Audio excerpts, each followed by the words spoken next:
ಎಲ್ಲರಿಗೂ ನಮಸ್ಕಾರ. ಇವತ್ತು ನಾನು ನಮ್ಮ ಲಾಲ್ಬಾಗಲ್ಲಿ ಫ್ಲವರ್ ಶೋ ಪ್ರತಿ ವರ್ಷ ಆಗದಂತೆ ಸ್ವಾತಂತ್ರ್ಯ ದಿವಸ ದಿನಾಚರಣೆ ಅಂಗವಾಗಿ ಒಂದು ಬಹಳ ಒಳ್ಳೆಯ ಫ್ಲವರ್ ಶೋ ಪುಷ್ಪ ಪ್ರೋಗ್ರಾಮ್ ಬಹಳ ಚೆನ್ನಾಗಿ ಆರ್ಗನೈಸ್ ಮಾಡ್ತಾರೆ. ಇವತ್ತು ನಾನು ಸಹ ನನ್ನ ಫ್ಯಾಮಿಲಿ ಜೊತೆಗೆ ಬಂದಿದ್ದೀನಿ. I am very proud. ನಿಜವಾಗ್ಲೂ ಹಾರ್ಟಿಕಲ್ಚರ್ ಡಿಪಾರ್ಟ್ಮೆಂಟ್ ತೋಟಗಾರಿಕೆ ಇಲಾಖೆಯಿಂದ ಈ ಒಂದು ಕಾರ್ಯಕ್ರಮ ಆಯೋಜನೆ ಆಗಿರೋದು ಬಹಳ ಶ್ಲಾಘನೀಯ ಕೆಲಸ. ಬಹಳಷ್ಟು ಎಫರ್ಟ್ ಹೋಗುತ್ತೆ ಒಂದು ಫ್ಲವರ್ ಶೋ ಆಯೋಜನೆ ಮಾಡಬೇಕಂದ್ರೆ, ಬಹಳಷ್ಟು ಅದು ಹಿಂದಿನ ಎಫರ್ಟ್ಸ್ಗಳು ಇರುತ್ತೆ. ಇಡೀ ತಂಡವನಿಗೆ ನಾವು ಅಭಿನಂದನೆಗಳು ಹೇಳೋಕ್ಕೆ ಇಷ್ಟಪಡ್ತೀನಿ.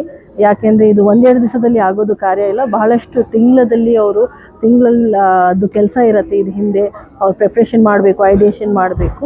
ಈ ವರ್ಷ ಗಂಗಾ ಡೈನೆಸ್ಟಿ ಬಗ್ಗೆ ಅತಿ ಉತ್ತಮವಾದ ಅವ್ರು ಪ್ರದರ್ಶನ ಮಾಡಿದ್ದಾರೆ.